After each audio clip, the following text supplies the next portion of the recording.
laser when it's booting up, starting all the oscillator and the pulse speaker and all that.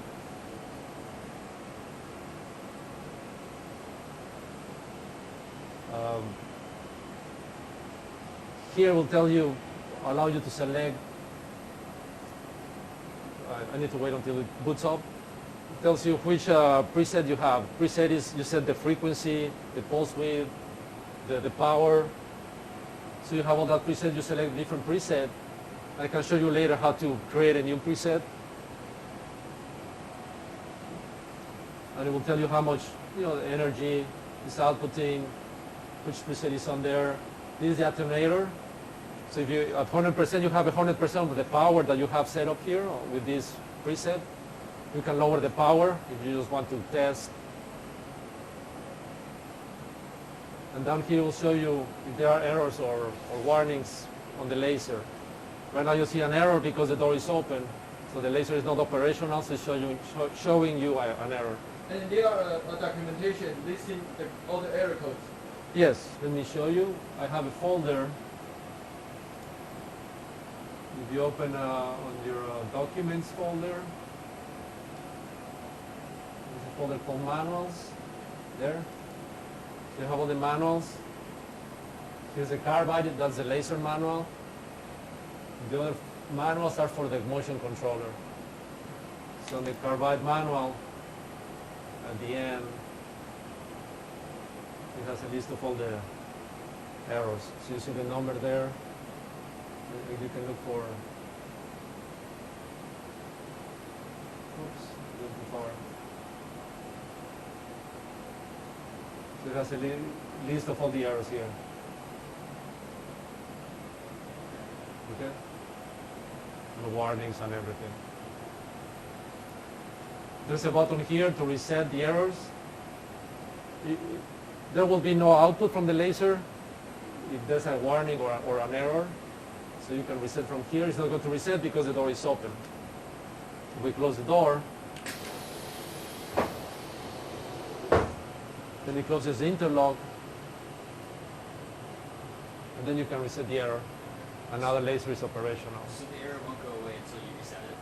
Yeah, because an interlock is open. So for safety, the laser is in error, so it doesn't output. So when you open the door, it's safe for you to do things inside without getting, the laser in your hands. But I guess the errors won't update unless you reset the errors, Yeah. is what I'm asking you. Yeah. So that's the laser control. Then you have two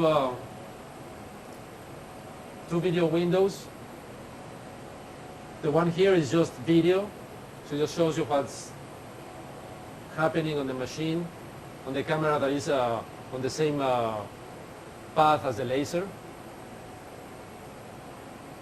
On this window you can control, just like any other video screen, you can control the exposure and the gain. These crosshairs right now, they are centered to where the laser fires. So you fire the laser, it's going to be there, right there on the crosshairs. You can move them around if you want to. Sometimes you have to do that. If the laser is not perfectly aligned on the center, then you have to adjust the crosshairs, but you don't need to do that normally. So we're able to control the motion of the camera as well, the position of the camera horizontally. No, we cannot move the camera. Okay, the camera is... The camera is fixed. Okay. Yeah. And you said, I remember you said, if in any cases we want to move the camera, we can do it manually. Manually. Okay. Yeah. This other window is for vision.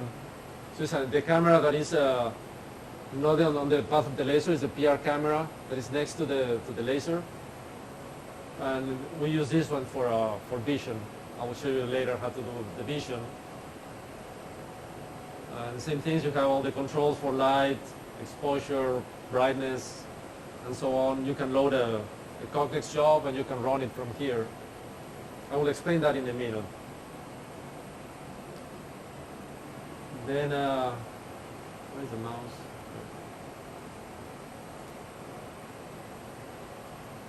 This is the micro epsilon window, so you can see the measurement from the micro epsilon. And That's the distance sensor. That's the distance sensor. It measures from the end